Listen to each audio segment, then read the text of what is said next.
sampai menikah siri tanpa sepengetahuan saya. Namun hal ini disetujui oleh ibunya, hingga meninggalkan rumah dan gugat cerai saya.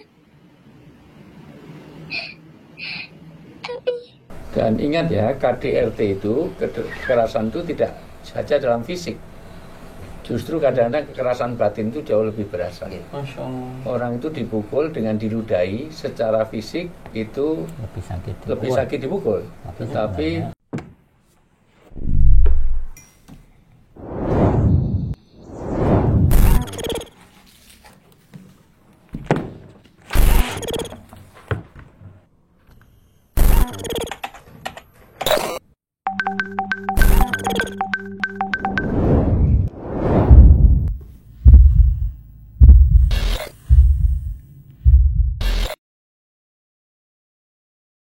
saya ini istri dari seorang kepala wilayah di perusahaan leasing.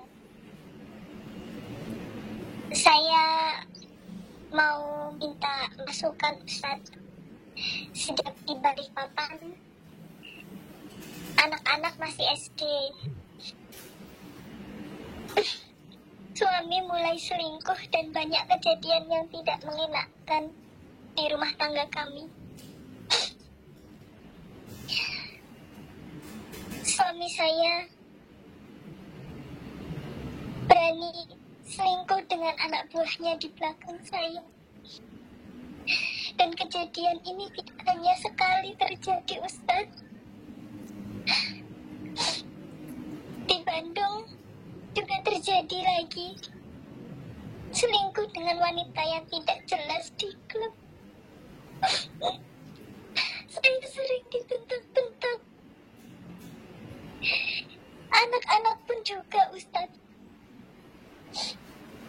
Ketika bawa mobil, sering ngebut dan rem mendadak. Saya stres sekali. Dan ini juga berdampak pada psikis anak-anak di rumah. Kejadian di Cirebon, suami saya juga selingkuh dengan anak buahnya, sampai sewa rumah di sana.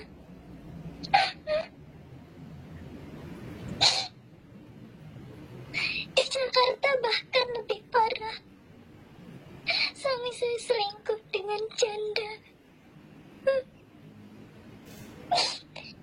Tetangganya dulu di Indramayu sampai menikah siri tanpa sepengetahuan saya.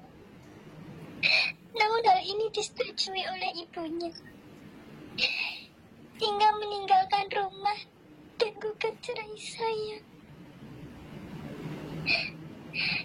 Tapi kami sudah sampai tahap sidang mediasi. Kemudian dicabut karena bertengkar dengan istri sirinya.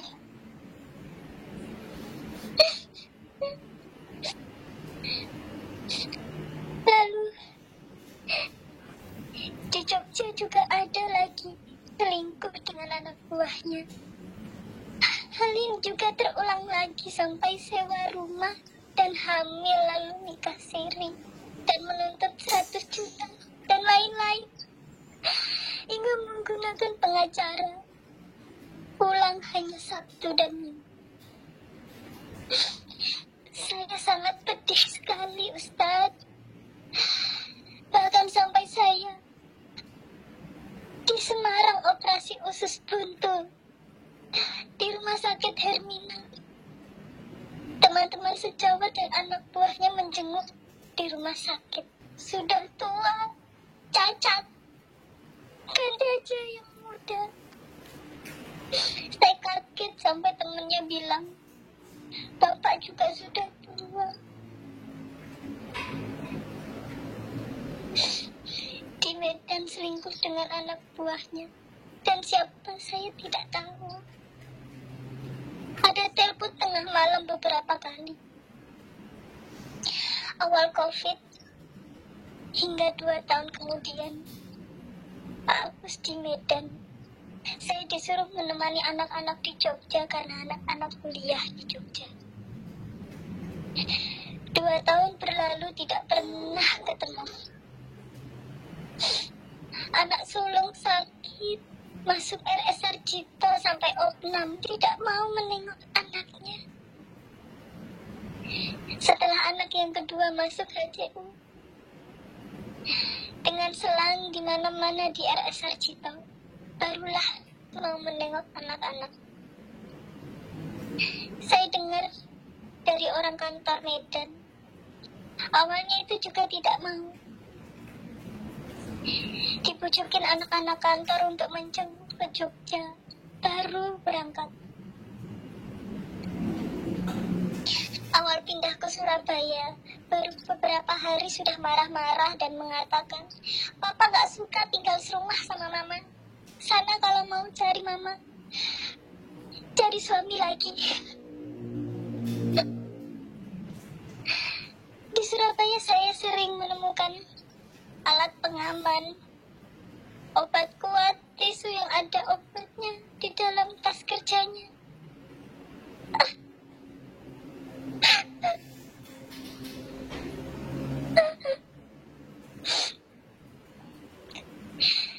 Saya dengar main dengan orang-orang bayaran dan bahkan minuman keras juga. Di Surabaya memalsukan tanda tangan saya untuk mengajukan pinjaman sebesar 75 juta ke kantor dengan alasan biaya untuk anak-anak dan istri umroh. Padahal saya dan anak bungsu dengan uang tabungan kami dan anak sulung dengan uang gajinya sendiri. Selama ini saya berusaha berdoa dan bertahan, konsultasi dengan psikiater. Mereka menyarankan saya untuk bercerai. Saya juga konsultasi dengan petugas pengadilan agama. Jika bercerai, apakah anak-anak terjamin dinafkahi? Ternyata pengadilan agama tidak bisa menjamin. Banyak yang sudah punya istri baru, mereka tidak menafkahi anak-anak dari istri pertamanya. Dengan pertimbangan tersebut, saya berusaha bertahan hingga saat ini. Saya ingin anak-anak lulus S1. Alhamdulillah anak-anak sudah lulus kuliah dan sudah bekerja. Selama ini nafkah uang lancar. Saat menggugat sidang cerai di Bandung, sempat beberapa bulan tidak memberikan nafkah. Untuk nafkah batin sudah tidak bisa berdialog dengan baik, jarang berhubungan. Pernah 2 tahun lebih tidak berhubungan. Di Surabaya sampai 6 bulan tidak berhubungan. Sebulan sekali aja belum tentu. Dengan kejadian-kejadian di atas, saya memutuskan ingin berpisah dengan. Hal ini sudah pernah saya sampaikan ke anak-anak ketika anak sulung selesai wisuda kemarin. Saya tunjukkan surat pengacara tentang selingkuhannya yang menuntut 100 juta. Anak-anak memahami kondisi ini dan mengatakan terserah mama kalau ingin pisah. Jika saya menggugat cerai, apakah saya berdosa, Ustadz? Apakah kufur nikmat? Namun jika bersama sudah tidak nyaman, merasa jijik dan lain-lain. Suami saya karena selalu mendapat fasilitas rumah kantor, hingga saat ini belum punya rumah pribadi. Saya mohon saran dan masukan, Ustadz. Terima kasih, mohon maaf terlalu panjang. Syukron, Ustadz Wijayanto atas waktu dan nasihat. Intinya bagaimana menghadapi suami yang ahlul selingkuh. Ahlul zina. Jadi itu sudah berapa kota aja tadi, dan ternyata setiap tikungan ada. Iya, dia mudah pindah ke lain hati, bahkan pindah ke lain body. Jadi dari Sabang sampai ya, Merauke. Masya Allah, ngecer di mana-mana. Itu gimana? Silakan siapa yang menanggapi? Surah Al-Baqarah ayat 229. Dalam riwayat Sahih Bukhari ada kasus seorang istri dalam riwayat yang masyhur namanya Jamilah, kemudian curhat kepada Rasulullah, istilahnya ingin mengkhuluk. Ini kan ayat tentang khuluk ya. Gugatan cerai dari seorang istri terhadap suami. Nah, kemudian ditanya oleh Rasulullah tentang alasan mengapa wanita ini menggugat cerai. Jawabannya adalah la utiquhu. Jadi tidak kuat menahan melangsungkan hubungan pernikahan itu karena benci. Yang saya maksud tadi kan disampaikan Ustaz Wijayanto dalam muqaddimah bahwasanya wanita yang menggugat cerai suaminya itu tidak akan mencium bau surga. Itu tentu konteksnya dalam riwayat hadis itu min ghairi ba'sin. Jadi tanpa ada alasan yang bisa dipertanggungjawabkan. Tetapi kalau misalnya tadi kelangsungan rumah tangga itu tidak bisa dibina atas dasar sakinah mawaddah warahmah dan saling percaya, apalagi saya mencermati tadi itu bahwasanya sang suami ini sudah berulang kali begitu ya melakukan perbuatan yang masuk dosa besar yaitu zina, maka nampaknya gitu loh sang suami ini sudah sulit untuk menjadi sosok imam yang baik. Meskipun pada endingnya saya akan menyampaikan boleh gugat cerai atau khulu, tetapi saya mencoba untuk mengkonfirmasi kepada ibu penanya, apakah selama terjadi itu sudah diingatkan, dinasihati begitu. Nek husnudzon saya, kalau husnudzon saya mungkin sudah ya. Tetapi ya sebagai biar saya juga tidak suudzon kepada yang bersangkutan, yakni suami, maka alangkah baiknya untuk diingatkan, dinasihati. Kalau memang sudah tidak bisa diingatkan, tidak bisa dinasihati, tidak bisa dibuat untuk berbuat baik, melanjutkan rumah tangga itu, ya menurut saya tidak masalah untuk melakukan khulu atau gugat cerai. Karena dalilnya adalah tadi riwayat dalam Sahih Bukhari dalam menjelaskan soal Al-Baqarah ayat 229 bahwasanya seorang wanita itu boleh menggugat cerai sang suami jika dirasa memang sang suami ini sudah tidak bisa memberikan keteladanan atau kenyamanan dalam berumah tangga.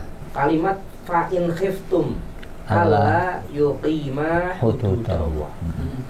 Ketika sepasang suami istri itu merasa bahwa pernikahan yang dijalani itu tidak lagi sejalan dengan syariat. Jadi disebutkan ibu merasa jijik ya, artinya saya tangkap ibu tidak bisa lagi tidak mampu lagi menjalankan kewajiban sebagai seorang istri karena perlakuan suami yang luar biasa buruk seperti itu. Kita mengerti lah ya, dengan Masya Allah tadi ya, di sini di situ itu kan potensi penyakit kan sangat besar ya, potensi terjadinya madarat sangat besar sekali ya. Dan itu tentu saja sudah cukup untuk menjadi alasan untuk meminta khulu. Dan ingat ya, KDRT itu, kekerasan itu tidak saja dalam fisik. Justru kadang-kadang kekerasan batin itu jauh lebih berasa. Orang itu dipukul dengan diludahi secara fisik itu lebih sakit dipukul. Tetapi sulit memaafkannya dengan diludahi. Kalau itu saya pukul aja daripada saya ludahi, ya jangan. Maksudnya ada hal yang kadang-kadang sakit batin bukan hanya karena penyakitnya. Kalau penyakitnya mungkin bisa dibersihkan, tapi disakiti dengan maksud dia jajan kemana-mana. Kan kita tidak bisa juga yang penting botolnya balik, isinya ditaruh kemana-mana. Itu kan ada istilah-istilah sekarang itu. Ya tetap itu menyakitkan. Ketika melihat suami melakukan perbuatan maksiat saja, mungkin melakukan perbuatan dosa ya, atau apalagi melakukan perbuatan kabirah, perbuatan zina, itu boleh saja seorang istri berlepas diri dari suami dengan meminta khulu, gugat cerai. Ini menurut Imam Mardaweh seperti itu, boleh saja. karena jelas hal tersebut sudah tidak tidak menjadikan pasangan hidupnya menjadi nyaman. Tentu kalau kasuistik seperti ini, kalau belum puas nanti boleh disambung. Kalau perlu nanti kita akan rekomendasikan secara jabri kepada yang punya yang ahlul hal wal aqdnya, gitu. Karena di antara para asatid ini ada yang ahli jin, ada ahli dunia itu nggak usah bangkit, saya belum menunjuk orangnya, maksudnya ahli mengenai yang lain-lain. Oke, baik, kita akan ketemu lagi di El Kalam, Lembaga Kajian dan Konsultasi Islam.